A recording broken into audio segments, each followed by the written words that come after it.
केंद्रीय मंत्री अनुराग ठाकुर अपने आवास में क्या कुछ कह रहे हैं, सुनते हैं। गाली गलौज पर उतर आया है और इनकी सोच अब स्पष्ट नजर आती है।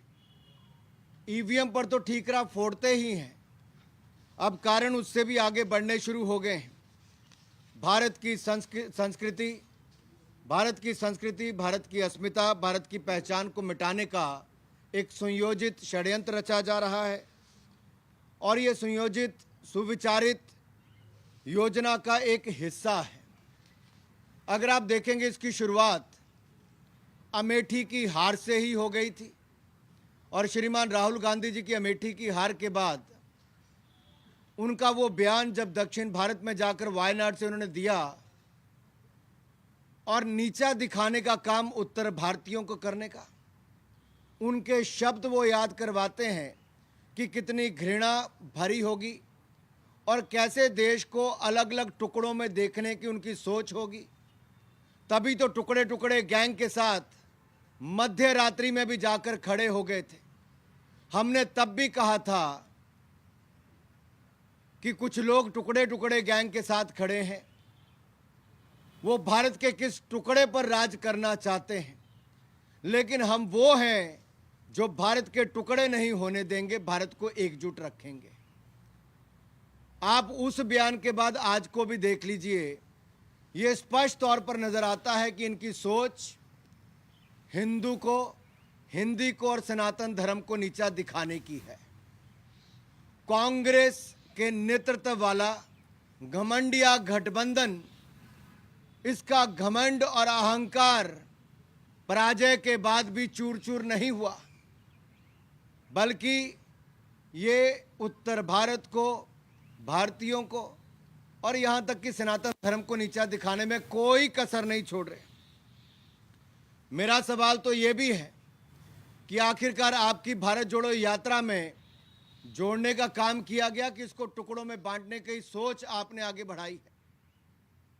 जिस व्यक्ति को आप तेलंगाना का मुख्यमंत्री बनाने की सोचते हैं, उनका बयान कि तेलंगाना के डीएनए बिहार के डीएनए से बेहतर है, ये राहुल गांधी की मुहर इस बयान पर लगी है क्या? सोनिया गांधी जी की मुहर लगी है क्या? दूसरा, तमिलनाडु के मुख्यमंत्री का एक बार नहीं बार बार बयान आना, डीएमके के नेताओं के सनातन धर्म, हिंदुओं और हिंदी और उत्तर भारत के खिलाफ बयान आना, ये एक सोची समझी साजिश है, सुनियोजित रणनीति का हिस्सा है, जहां भारत और भारतीयों को नीचा दिखाने का कोई कसर कांग्रेस नहीं छोड़ रही है। कभी ईवीएम को गाली दो, कभी इलेक्शन कमीशन को गाली दो, कभी हिंदी बोलने वालों को गाली दो। कांग्रेस, उनके सहयोगी लगातार देश की आस्था और संस्कृति का अपमान करती आ रही है। मेरा सवाल श्रीमान राहुल गांधी और सोनिया गांधी जी से ये है कि ये देश को बांटने वाली सोच आखिरकार कांग्रेस क्यों ला रही है? कभी आप जातिवाद फैलाते हो तो कभी क्षेत्रवाद फैलाते हो। जब जातिवाद पर आपको वोट ना मिले तो आप नॉर्थ और साउथ करना शुरू कर दो। आपके सांसद ट्वीट करें द साउथ, आपके होने वाले मुख्यमंत्री कहें कि तेलंगाना का डीएनए बिहार के डीएनए से अच्छा है। आप उत्तर प्रदेश के लोगों पर बार बार प्रहार करें, आपके सहयोगी दल उत्तर भारतीयों पर टिप्पणी करें और आपके होंठ सिले रहें। ऐसी क्या मजबूरी है जो राहुल गांधी, सोनिया गांधी जी की चुप्पी जरूरी है? क्यों नहीं बोल रहे? क्या सूंघ गया है? क्यों होंठ सिल गए हैं? क्या ये षड्यंत्र कांग्रेस के मुख्यालय पर लड़ा गया, या इनकी जो गठबंधन की बैठक होनी थी इंडी अलायंस की, जो घमंडिया गठबंधन है, मैं उनसे पूछना चाहता हूं, ये अशोभनीय अपमानजनक टिप्पणियां जो कांग्रेस के सहयोगी दल कर रहे हैं, उस पर पूरी कांग्रेस पार्टी चुप क्यों है? आए दिन नीचा दिखाने का काम क्यों किया जा रहा है सनातन धर्म को, हिंदू को और हिंदी को? कन्हैया लाल का सिर कटने के बाद धड़ से, उसके बावजूद राहुल गांधी चुप क्यों रहे? और मैं तो कहना चाहता हूं श्रीमान राहुल गांधी जी और सोनिया गांधी जी से कि आदि गुरु शंकराचार्य जी आते तो दक्षिण भारत से थे, लेकिन पूरे देश के चारों कोनों में भ्रमण भी किया और उनका योगदान देश नहीं भुला सकता है। उनका कार्यक्षेत्र समस्त भारत था और यहाँ तक कि उन्हें पूरे भारत में भ्रमण करके वेद का प्रसार किया और देश हुए। और यही नहीं, पूरे विश्व में सनातन धर्म को अगर प्रचार प्रसार करने का अगर किसी ने शुरुआत की थी तो आदिगुरु शंकराचार्य जी ने की थी। तो क्या उससे भी सहमत नहीं है? दूसरा, महात्मा गांधी जी, गौ सेवा तो उन्होंने भी की थी, तो क्या गांधी जी के विचारों को भी मिटाने का काम कर दिया है? सनातन धर्म और भारत की संस्कृति, इसको तो आगे बढ़ाने का और इसको जानने का काम तो महात्मा गांधी जी ने भी किया था। और दूसरी बड़ी बात, डॉक्टर भीमराव अंबेडकर जी जिन्होंने हमें संविधान दिया, कांग्रेस ने उनका अपमान करने में कोई कसर नहीं छोड़ी थी। पार्टी से निकाला भी, चुनाव हराने के लिए पूरे हर तरह के षड्यंत्र भी रचे। क्या भारत का संविधान, ये जो अपमानजनक टिप्पणियां कांग्रेस पार्टी कर रही है, इनके सहयोगी दल कर रहे हैं, पीछे से खड़े कांग्रेस पार्टी के लोग अपने सहयोगी दलों को और अपने नेताओं को ऐसे ऐसे नोट बनाकर देते हैं जिसको लेकर भारत को बांटने का बीज कांग्रेस के सहयोगी दल बो रहे हैं। भारत के टुकड़े टुकड़े करने की सोच को कांग्रेस पार्टी और उनके नेता बल दे रहे हैं। अपनी हार से सीखने की बजाय हिंदी और सनातन धर्म का अपमान करने में कहीं पीछे नहीं हट रहे। ये अहंकार नहीं तो और क्या है, ये घमंड नहीं तो और क्या है। मैं इतना ही कहूँगा, ये विभाजन की साजिश और ये क्षेत्रवाद की राजनीति, एक के बाद दूसरा बयान जाति से लेकर क्षेत्रवाद का, ये कांग्रेस की सही सोच को दिखाता है कि बांटो और राज करो, भारत की संस्कृति और सनातन धर्म का अपमान करो, हिंदू और हिंदियों दोनों का अपमान करो, तिरस्कार करो। और मेरा सीधा सवाल सोनिया गांधी जी और राहुल गांधी जी से है कि क्या उनका आशीर्वाद ये कांग्रेस के नेता और इनके सहयोगी दलों को नहीं है, जो आज भारत को बांटने का बीज बो रहे हैं, जो सनातन धर्म और हिंदू धर्म का अपमान कर रहे हैं, जो हिंदू और हिंदी के खिलाफ लगातार इनके बयान और इनकी सोच चल रही है? क्या जातिवाद, क्षेत्रवाद को बढ़ावा देने का काम कांग्रेस पार्टी और इनके सहयोगी दल नहीं कर रहे हैं? क्या इसका बाहर निकलकर राहुल गांधी जी और सोनिया गांधी जी प्रेस कॉन्फ्रेंस करके देश के सामने अपनी बात को रखेंगे कि क्या मजबूरी है टुकड़े टुकड़े गैंग से लेकर अब भारत के टुकड़े टुकड़े देखने पर ये लोग उस तरह से आगे बढ़े हैं?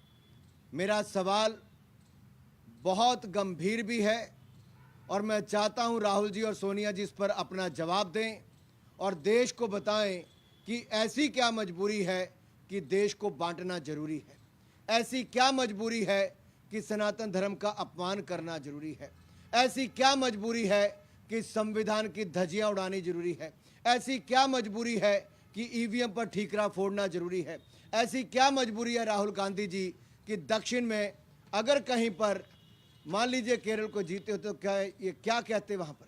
क्या शरिया कानून लागू है? अगर ऐसा कोई कहता तो उनका क्या बयान होता? ये सवाल बार बार सामने आते हैं और मैं यही कहूँगा, हम तो सबका साथ सबका विकास लेकर चले और सबको साथ लेकर चले हैं। दूसरी ओर कांग्रेस जातिवाद और क्षेत्रवाद इसी मुद्दे को लेकर चली है और इस पर उनको जवाब देना ही होगा। ये भारत की संस्कृति और भारत के सनातन धर्म और हिंदी और हिंदुओं के प्रति घृणा कांग्रेस की स्पष्ट होती दिख रही है। बाद में अलग से कर देता हूँ। सर जहाँ पर कांग्रेस की हार हुई है तीनों राज्यों में, वहाँ पर कांग्रेस ने फिर से वही आरोप लगाया जो आप कह रहे हैं, ईवीएम पर टकराव पड़ा, और वो कह रहे हैं कि ये काम पहले बीजेपी ने भी किया। मैं स्पष्ट तौर पर कहूंगा, संवैधानिक संस्थाओं पे कांग्रेस का विश्वास ही नहीं है, और हार मानने के बाद ये कभी हार किस कारण से हुई कभी नहीं जानने का प्रयास करेंगे। ये उसका ठीकरा सदा फोड़ेंगे ईवीएम पर, सनातन धर्म पर, हिंदुओं पर, और जातिवाद और क्षेत्रवाद को उसके बाद बढ़ावा देने का कार्य करेंगे। सर मध्य प्रदेश के चुनाव नतीजों के बाद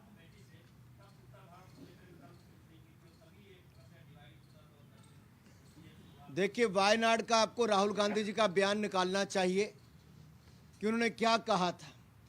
उत्तर भारतीयों पर टिप्पणी करना ये दिखाता है कांग्रेस के लोग एक बार नहीं अनेक बार, इसकी शुरुआत राहुल गांधी जी ने की, उसके बाद एक के बाद दूसरे कांग्रेस नेता ने कहा है, फिर कांग्रेस के समर्थक डीएमके ने कहा, फिर कांग्रेस के अन्य समर्थक दलों ने कहा, इंडी गठबंधन के लोगों ने, जिनको घमंडिया गठबंधन कहा गया है, उनका घमंड सिर चढ़कर बोल रहा है। और मैं तो ये कहूँगा, ऐसी क्या मजबूरी है कि कांग्रेस का डीएमके के साथ रहना जरूरी है? अगर डीएमके ने एक बार नहीं बार बार ये बयान दिए हैं, तो क्या मजबूरी है राहुल गांधी, सोनिया गांधी जी की और कांग्रेस की कि इनके साथ रहना जरूरी है? देश को स्पष्ट करें। आखिरकार ये सीधे तौर पर स्पष्ट होता है कि ये इन दोनों ने मिस्टर राहुल जी और सोनिया जी ने सीधे तौर पर आशीर्वाद दिया है अपने गठबंधन के नेताओं को, देश को तोड़ने का जो बीज बोना है उसके लिए।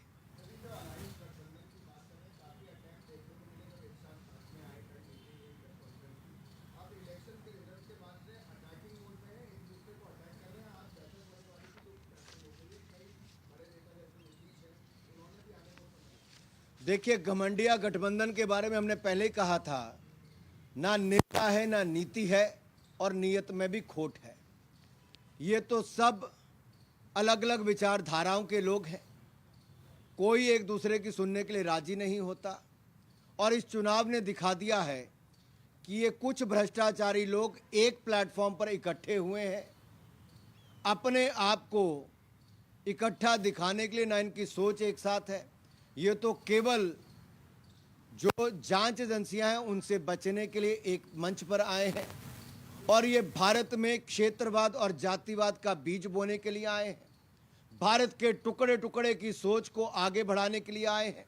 और श्रीमान राहुल गांधी जी और सोनिया गांधी जी ने अपना नेतृत्व देने का काम इस सोच को किया है, चाहे वो जेएनयू में जाकर हो या इंडी गठबंधन के इस सोच को, जो देश को टुकड़े टुकड़े करने की रखती है, अपमानित करने की रखती है, सनातन धर्म को नीचा दिखाने की करती है, और गौ माता का अपमान करने की करती है। गोठान घोटाले से लेकर यहाँ के अपमान तक, गौ सेवा या गौमूत्र तक, ये साफ तौर पर दिखाता है कांग्रेस की सोच को।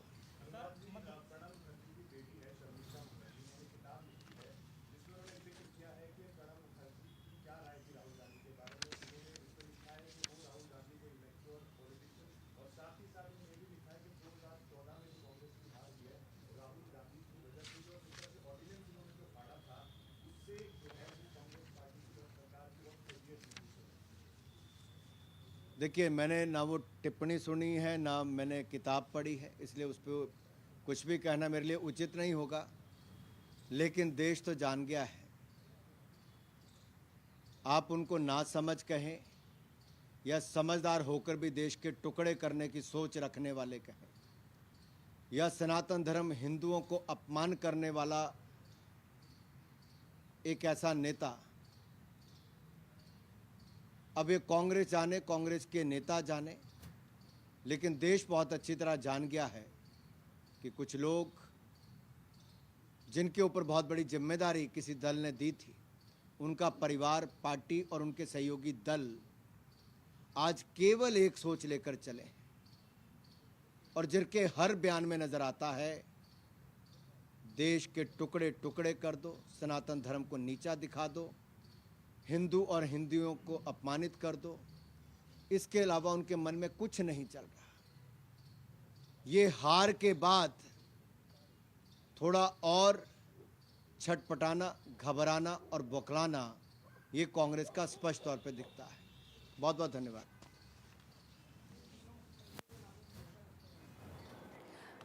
तो केंद्रीय मंत्री अनुराग ठाकुर का आप सुन रहे थे विपक्ष पर सीधा सीधा हमला बोलते हुए, और ये कहा कि कांग्रेस जातिवाद फैलाती है। अनुराग ठाकुर को आपने सुना, कांग्रेस की सनातन धर्म के प्रति घृणा है। सवाल पूछा है कि आप चुप क्यों हैं? इंडी गठबंधन का घमंड सर चढ़कर बोल रहा है। हार का ठीकरा ईवीएम पर फोड़ते हैं। देखिए, दरअसल जिस तरीके से डीएमके के नेता की तरफ से सनातन धर्म को लेकर विवादित बयान दिया गया, उसके बाद एक तरफ डीएमके पर तो निशाना साधा है अनुराग ठाकुर ने, लेकिन कांग्रेस से भी ये पूछ लिया, राहुल और प्रियंका से ये पूछा, सोनिया गांधी से ये पूछा कि आप आखिरकार चुप क्यों हैं? सनातन धर्म को लेकर जिस तरीके से बयान दिया गया था सेंथिल कुमार ने, उसको लेकर बीजेपी काफी आक्रामक है, और अब ऐसे में ये कहा है कि ये सनातन का अपमान किया जा रहा है। और चलिए आगे बढ़ते हैं, बात बिहार की कर लेते हैं। बिहार के